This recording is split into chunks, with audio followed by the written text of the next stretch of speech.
It's a pleasure to be here with you and really energizing as we are right at this moment recommitting ourselves to building the movement for immigrant justice in this country. As you know, last year the House of Representatives failed to pass any type of immigration reform legislation that could be conferenced with the Senate's immigration reform bill.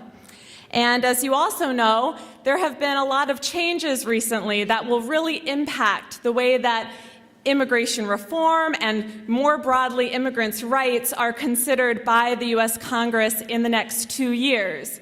Specifically, not just red and blue mapping, but very specifically, Senator Grassley from Iowa will now be chairing the Senate Judiciary Committee. This is the senator who is against the asylum system, is against refugee resettlement, is against every single aspect of immigration reform that is positive for our communities, and is bent on having an enforcement-only approach. And we know that he will join Representative Bob Goodlatte in Virginia, who has a very similar ideology. So we know that the chances for reform are bleak. But we know that while the elections have meant change in the U.S. Congress, many realities are still very much the same for our undocumented immigrant brothers and sisters. We know that there are men, women, and children and families who are impacted in many ways in a worse situation than they were when President Obama started his first term. We know that every single day, including today, there are more than 1,100 individuals who are deported from the United States. And over the last 5 years, that has been more than 2 billion deportations, the most deportations of any president in American history. We know that families are separated because of these deportations and because of our failed visa systems that mean up to 24 years for people to be reunited with their family members.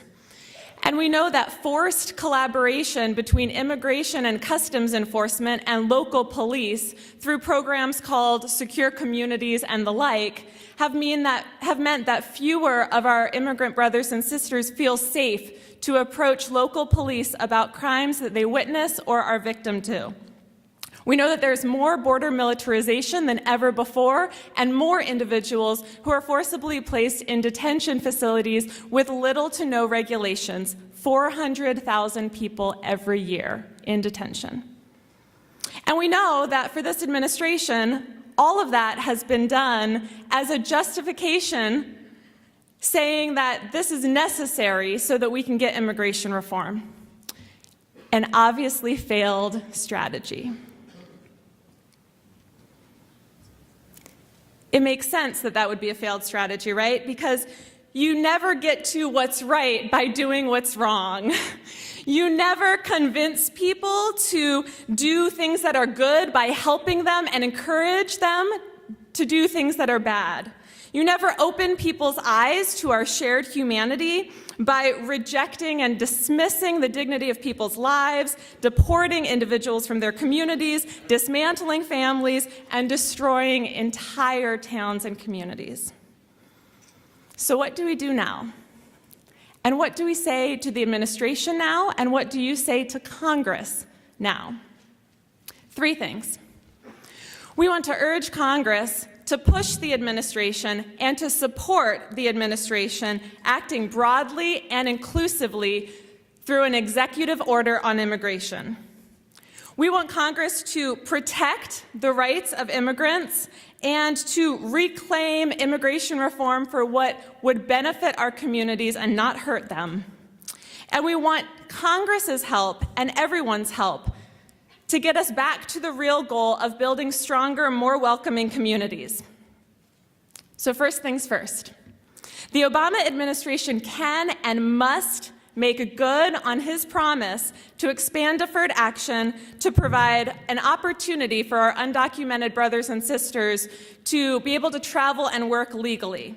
Every single president since the 1970s has used this discretion, including Presidents Ronald Reagan, George H.W. Bush, and George W. Bush. We need this action to be inclusive. We've heard through media reports, I'm sure you've been reading them just this past week, that this type of expanded deferred action may only pertain to people who have been in the United States for 5 or 10 years, or maybe individuals who can prove that they have a U.S. citizen or a permanent resident child.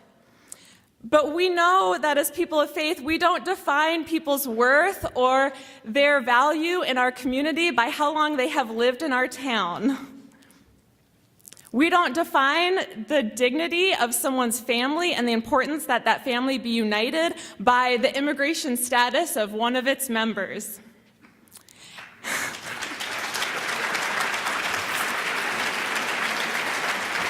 And I want to address another issue too, and this is an issue that's not a popular one to address, but we also don't define someone's dignity based on something that they did in the past, a mistake that they made, something that they were charged with. And this will be important. And as people of faith, we are the #1 best people to talk about redemption, forgiveness, rehabilitation.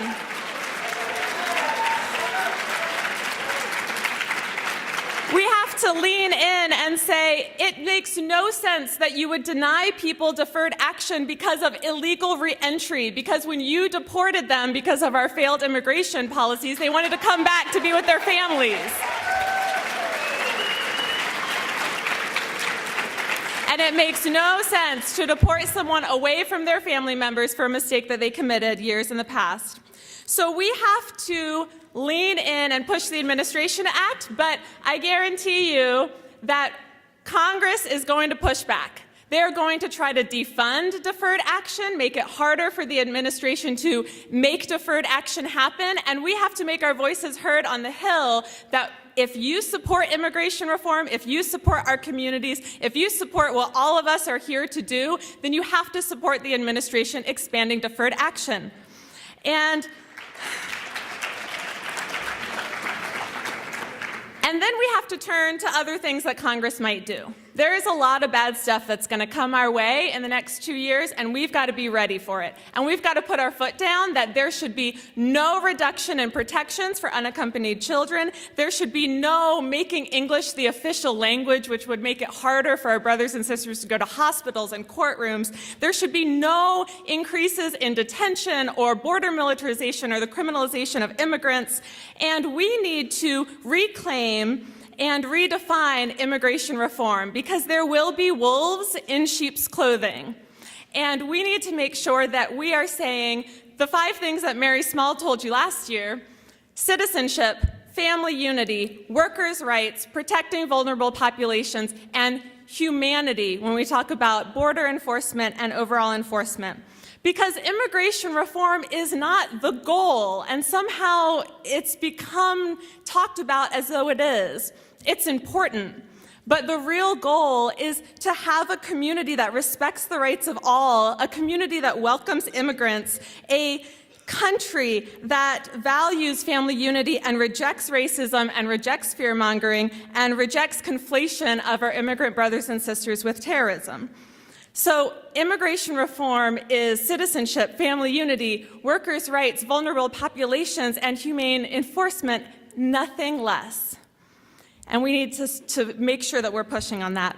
And the third piece is invite your members of Congress to help you build stronger, more welcoming communities, to change that relationship between immigration and customs enforcement and local police so that people can trust their local police, to have municipal IDs so that people who are undocumented can get a bank card, can get maybe your driver's license, can really be confident in their role in our community. And to stand firm that just because the House of Representatives has failed our immigrant brothers and sisters, and just because the administration, at least up till now, has done the same, we will not fail our undocumented brothers and sisters. We will continue to push the administration to do what they can do, to hold our line against bad things in the House of Representatives and the Senate, and to continue to work towards that greater goal, which we will achieve with immigration reform and beyond, of building stronger, more welcoming communities and a better country. Thank you.